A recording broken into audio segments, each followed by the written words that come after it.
पहले ही दिन भारतीय ई रुपया सुपर हिट हो गया, ऐसा कि दुनिया हैरान। पर वहीं सवाल ये खड़ा होता है कि क्या नोट हमेशा के लिए बंद हो जाएंगे? आखिर ई रुपये ने इतना ज्यादा धमाल कैसे मचा दिया और क्रिप्टो करेंसी को कैसे हरा दिया है? जानेंगे क्या है मामला। वहीं दूसरी तरफ भारत को लिस्ट में डलवाने के लिए कई देशों ने काफी कोशिश की, लेकिन आखिरकार अमेरिका ने भारत को लिस्ट में नहीं डाला, उल्टा ईरान, चाइना और पाकिस्तान को डाल दिया। जानेंगे वो कौन सी लिस्ट है। जियोपॉलिटिक्स में बहुत कुछ चल रहा है, आइए जानते हैं इन खबरों को विस्तार से। कुछ सालों पहले एक बड़ा ही ना मार्केट में धूम मचाने के लिए आ गया करेंसी, जिसे कहा गया क्रिप्टो करेंसी। बिटकॉइन के रूप में और कई तरीकों के रूप में इसने धूम मचाना शुरू कर दिया। जिन जिन लोगों ने क्रिप्टो करेंसी में निवेश किया था, उन्हें निवेश का रिटर्न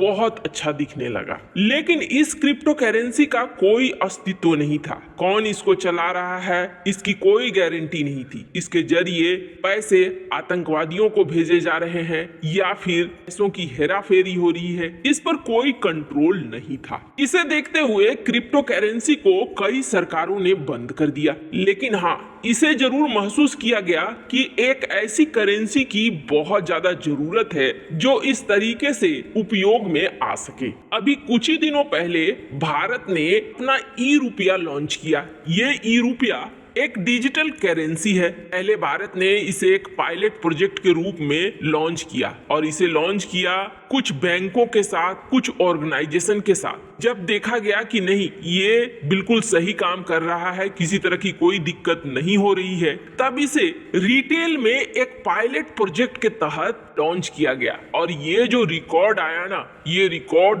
एकदम से हैरान करने वाला रिकॉर्ड था, क्योंकि ई रुपये के जरिए पहले ही दिन 1.71 करोड़ की डिजिटल करेंसी ट्रांसफर हुई, जबकि ये एक पायलट प्रोजेक्ट था। अब इसमें 50,000 मर्चेंट्स जुड़ने वाले हैं। अब ये मर्चेंट्स क्या हैं? जैसे कि अमेजन, पेटीएम, कई तरह के पे एप्लीकेशन, ये अब इससे जुड़ जाएंगे। अब 50,000 मर्चेंट्स अगर ये दे रहे हैं मौका कि आप इसके जरिए पेमेंट कर सकते हो, तो ये बहुत जल्द छा जाएगा। अब ई रुपये से फायदा क्या है? तो आपको बता दें, ई रुपये से कई फायदा है यूपीआई के तुलना में या पेटीएम वगैरह जो एप्लीकेशन इस्तेमाल होते हैं उसकी तुलना में। सबसे बड़ा फायदा है जहां बड़ा ट्रांजैक्शन होता है, किसी एक बैंक से दूसरे बैंक में पैसे भेजे गए और वो बड़ा ट्रांजैक्शन है। बड़ा ट्रांजैक्शन के साथ साथ अगर दोनों बैंक एक नहीं हुए, अलग अलग हुए, तो ट्रांजैक्शन को होने में 24 घंटा तो कभी कभी 2 दिन लग जाते हैं। और कभी कभी ऐसा भी सीन आता है जब ट्रांजैक्शन फेल हो जाता है। ये सारी झंझट ई रुपये में नहीं है। ई रुपये में आप जितनी मर्जी चाहो उतना ट्रांसफर कर सकते हो। और दूसरी बड़ी बात ये है ना, इसका बैंक से लेना देना नहीं है, डायरेक्ट आरबीआई से लेना देना है। बैंक से जब कोई बड़ा ट्रांजैक्शन करते हैं तो उस पे पैसे कटते हैं, लेकिन ई रुपये के जरिए अगर डिजिटल करेंसी ट्रांसफर होगी तो उसमें पैसे नहीं कटेंगे। अब जहां बड़ा बड़ा उद्योग चलता है, जहां बहुत सारे इन्वेस्टर्स हैं, बड़ी कंपनियां हैं, वहां करोड़ों में लेन देन होती है और बैंकों द्वारा ये सेटल करना आसान नहीं होता है, टाइम लगता है, जबकि डिजिटल करेंसी के द्वारा इसमें कोई भी टाइम नहीं लगता है। अब यही माना जा रहा है कि बहुत जल्दी ई रुपया मार्केट में छाएगा। उद्योगपति, बिजनेसमैन और बिजनेस करने वाले लोग तो इसे जरूर ही इस्तेमाल करेंगे, आम लोग भी इसे इस्तेमाल करने लगेंगे। और इन सब में सबसे अच्छी बात यह है कि ये आरबीआई द्वारा डायरेक्ट लॉन्च की गई है, यानी कोई एक ऐसा है जो जवाबदेह है। बाकी दुनिया के जो क्रिप्टो करेंसी थे उनमें निवेश करना कोई गारंटी नहीं थी, कोई जवाबदेह नहीं था जिसे आप किसी तरह का फ्रॉड होने पर पकड़ सको, लेकिन यहाँ ये आरबीआई के द्वारा लॉन्च की गई है। ऐसे में एक जवाबदेह केंद्र बना हुआ है। वहीं कई लोग अब ये भी मान रहे हैं कि आने वाले वक्त में कैश का सिस्टम ही खत्म हो जाएगा और नोट पूरी तरीके से ऐसे ही बंद हो जाएंगे। लोग इन चीजों का इस्तेमाल करने लगेंगे, कैश का उपयोग बहुत कम होने लगेगा। खैर, जहां एक तरफ ये सब कुछ हो रहा है, वहीं दूसरी तरफ भारत के लिए एक बहुत अच्छी खबर आई है और जो बता रही है कि भारत किस तरीके से ताकतवर हो रहा है, उसकी पहचान दुनिया में कल कर सामने आ रही है। तो वहीं चीन, पाकिस्तान, कई देशों ने चाहा कि भारत को भी उसी लिस्ट में डाला जाए, लेकिन उस लिस्ट में अमेरिका की सरकार ने नहीं डाला। और दूसरी बड़ी बात यह है कि सिर्फ ये देश नहीं, बल्कि अमेरिका में भी एक लॉबी था जो लॉबी ये चाह रहा था कि भारत को भी इस लिस्ट में डाला जाए, पर फिर भी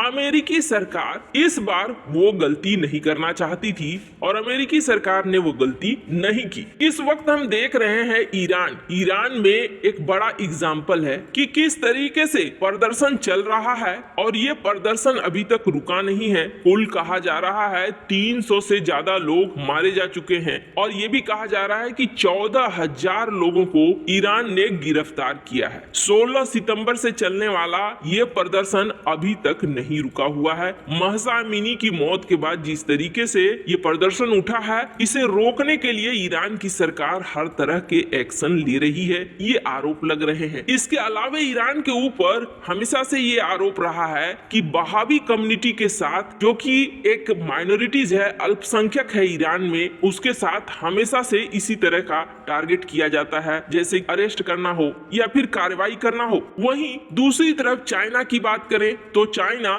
जहां सिंजियांग रीजन में करीब 10 मिलियन उइगर मुसलमान रहते हैं और उइगर मुसलमानों के साथ चाइना क्या करता है ये दुनिया को बहुत अच्छे से पता है। वहीं बात करें पाकिस्तान में भी अल्पसंख्यकों के साथ क्या होता है ये किसी से छिपा हुआ नहीं है। इसके अलावा भी कई देश हैं जैसे कि Cuba, Saudi Arabia, Tajikistan, Turkmenistan, Nicaragua, इन सभी को अमेरिका ने रिलीजियस फ्रीडम की कंसर्न वाली लिस्ट में डाल दिया है। ईरान, चाइना, रूस और पाकिस्तान, और इसकी घोषणा खुद US secretary of state Anthony Blinken ने की। फ्राइडे को अमेरिका ने इसकी घोषणा की और घोषणा करते हुए बताया कि ये सारे देश जो हैं इस लिस्ट में आते हैं। अब खबर ये आ रही है कि एक लॉबी ऐसा भी था जो चाहता था कि भारत को भी इस लिस्ट में डाला जाए, लेकिन इस बार अमेरिका ने ऐसी कोई गलती नहीं की कि भारत को इस लिस्ट में डाले। वैसे आपको क्या लगता है, अमेरिका ने भारत के साथ रिश्ते को मजबूत करने के लिए ऐसा किया या फिर अब भारत सरकार किसी भी मनमानी को बर्दाश्त नहीं कर रही है, इस वजह से अमेरिका को करना पड़ा? कमेंट कर अपनी राय जरूर बताएं।